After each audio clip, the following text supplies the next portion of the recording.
আমরা বসায় রাখছি, আমি সিসিটিভি ফুটেজ দিব এই জন্য।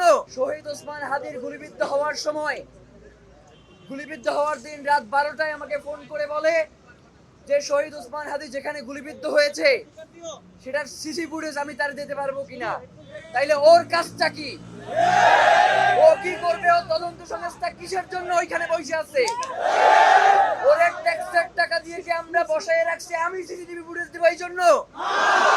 প্রিয় ভাইয়েরা, এরপরে রেজওয়ানা আপা এসে বলল যে 90% তদন্তের কাজ শেষ, মাত্র আর 10% আছে, এর জন্য 10টা দিন সময় লাগবে। 7 তারিখ পর্যন্ত তারা সময় চাইছিল শাহবাগ আইসা, আপনাদের মনে নাই? তারা 10 দিন সময় নেওয়ার পরে আমাদের সাথে কোনো ধরনের যোগাযোগ না করে হঠাৎ করে একদিন দেখি বিকালবেলা টিভির পক্ষ থেকে সাংবাদিক সম্মেলন করা হচ্ছে চার্জশিট প্রকাশের জন্য, আমরা কেউ কিছু জানি না। পরের দিন টিভি থেকে বলা হয় চার্জশিট আদালতে প্রেরণ করা হয়েছে, আদালত বলে চার্জশিট পাই নাই। বিকাল 5টা পর্যন্ত এই ধরনের তালবাহানা করছে। তালবাহানা করার পরে আমরা ওইখানে বলেছি এই চার্জশিট আজকে না নিয়ে আমরা কেউ যাব না। রাত 10:45-এ আদালত থেকে চার্জশিট নিয়ে এরপরে আমরা বাসায় গিয়েছি। বাসায় গিয়ে চার্জশিট খুলে দেখি আল্লাহ কি অবস্থা, মানে এই চার্জশিটে এই খুনের পিছনে কারা রয়েছে তাদের কোনো ধরনের নাম গন্ধ এই চার্জশিটের মধ্যে নাই। এই চার্জশিটের মধ্যে একজন কমিশনারকে, ওয়ার্ড কমিশনারকে মাস্টারমাইন্ড বানানো হয়েছে না? এই মাস্টারমাইন্ড কোথা থেকে এই খুনের সাথে যুক্ত হয়েছে তার কোনো তথ্য এই চার্জশিটের মধ্যে নাই। বাংলাদেশের শহীদ ওসমান হাদির হত্যার ব্যাপারে কারো কোনো শাস্তি হইতো না, কারণ যেই দুইজনকে চিহ্নিত করা হয়েছে তাদেরকে এখন পর্যন্ত দেশের অভ্যন্তরে খুঁজে পাওয়া যায় নাই।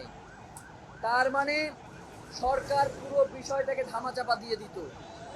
আমরা আদালতে গিয়ে সেই চার্জশিটের ব্যাপারে নারাজি দিয়েছি। আমরা বলেছি এই চার্জশিট আমরা মানি না, যতক্ষণ পর্যন্ত এই খুনের পিছনে যারা রয়েছে তাদেরকে জনতার সম্মুখে বিচারের মুখোমুখি করা না হবে ততদিন পর্যন্ত এই চার্জশিট আমরা গ্রহণ করব না। পরবর্তী সময়ে ডিবির কাছ থেকে নিয়ে সিআইডির কাছে এই চার্জশিটের জন্য তাদের কাছে তদন্তের ভার দেওয়া হয়েছে, মানে তার তদন্ত আর শেষ হয় না এবং কিয়ামত পর্যন্ত সম্ভবত এই তদন্ত শেষ হবেও না। যার কারণে আমরা মনে করছি যে জাতিসংঘের অধীনেই শহীদ শরীফ ওসমান হাদির তদন্ত নিশ্চিত করতে হবে। আমাদের অপশন 3টা। নাম্বার 1, জাতিসংঘের অধীনে, জাতিসংঘের তত্ত্বাবধানে শহীদ ওসমান হাদির হত্যার তদন্ত করতে হবে। আমাদের দাবি 2, জাতিসংঘের অধীনে শহীদ ওসমান হাদির হত্যার তদন্ত করতে হবে। আমাদের দাবি 3, জাতিসংঘের অধীনেই শহীদ ওসমান হাদির হত্যার তদন্ত করতে হবে।